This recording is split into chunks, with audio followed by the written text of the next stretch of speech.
Pa ba? Umilaw pa? Kung si Mido na naman Boys, Mac! si Kuya Isbert, oh. Kailangan namin ng rescue. Padalwa na. Pero pwede pa eh. Hindi naman siya yung ganun ka. Hindi, ito ko isang ano. Ayan na, na-disform, oh. Hindi ano. Si Kois daw, nasiraan. Itutulak lang natin yung ano mo, yung missing link na yan. Yung ano, tsaka yung kwan. Kailangan yung i-align yung ano, Pero kanina nag-radio siya kanina. drop out. Saan tayo nun? Baba ito. Oo nga, no. Yung drop out ba ang wala sa align? Ang problema yan, kumuha ka ng batong solid. Ang yung kunin mo to.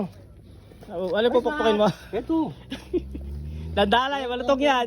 I-ano natin, i-screw lang muna natin. Palabas. Na-screw yun eh. Hindi, Hindi, sa- hindi mo rin may alay niya pag hindi mo ipapasok to. Hindi guys, kalasin mo muna to. Sa baba na lang pupukpukin para maalay. Hindi, Kasi, kung may katala nga, dito na natin ano yan. ayun, kung may katalas yan. Si Danilo may katala nga yun, dito na natin gaganunin yan. Oh.